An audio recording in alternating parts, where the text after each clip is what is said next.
that Macy's is closing. How many of these store chains are going to survive what they're going to have to go through here over the next, who knows, 2 months, 3 months?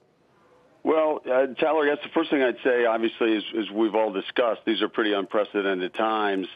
And the retail leaders that I've been talking to, and I've talked to many in the last several days, are taking pretty dramatic actions to look out for the safety and security of their associates and the public and their consumers. And so I think that's clearly reflected in the closures that you've talked about. So I think everyone recognizes that we're going to have to take some dramatic steps. We had a call today with the president, Secretary Mnuchin, a number of our chain restaurant members, and really the focus and what I spoke to the president about was simply that we have to take care of the workforce and our consumers, but keep everybody healthy. So what people are talking about is access to credit.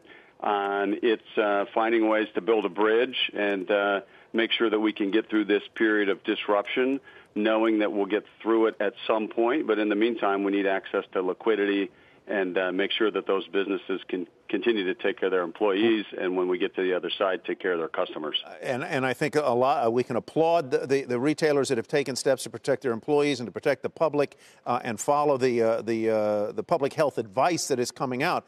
But many of them are vulnerable. This is a sector that is the largest private employer in the country. It is a huge portion of our economic output every day, every week, every year. Do you like what you're hearing out of Washington, what you're hearing from the administration by way of support for workers, by way of support for your businesses and members? Yeah, Tyler, I would say absolutely yes. We're very encouraged. The call today with the president and Secretary Mnuchin went very well.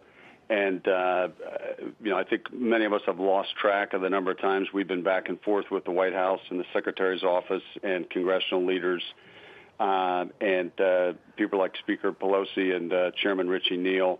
So they're all committed to this. They recognize the seriousness of the issue and are trying to move very, very quickly. And you've seen the discussion about the things that are being discussed in the Senate, and Leader McConnell and his members are talking about. So I think we're encouraged. It's positive. Obviously, some of this takes some time, but they're moving very, very quickly, and we considered today's conversation with the president and the secretary a real indication. They understand the challenge. They recognize that that liquidity issues are real, and they're going to move very quickly both to address those issues and, as you've heard later this afternoon, to put packages together that will help consumers and to help individual working Americans who are going to need some assistance. And I think if we can all stay focused on those priorities, we're going to be in a good position when we get through this, which, of course, is going to be disruptive in the near term, but we will get there. All right, let me bring in Courtney, who has a question for you, Matthew. Yeah, Matt, I just wanted to ask, this, of course, has been largely a consumer-led expansion. We had sort of propped up the economy on the shoulders of consumers. Is this going to be inevitably a consumer-led recession, and is there anything we can do to stop it? Well, Courtney, I think that's the reason that you're seeing such a high degree of concern expressed by the White House, the administration, and leaders on Capitol Hill. And of course, the leading edge of this was the hospitality industry, and so we've talked about the airlines and travel industry. But I think there's a clear recognition on the part of the administration that over the last few years, this really has been about consumer activity and about consumption.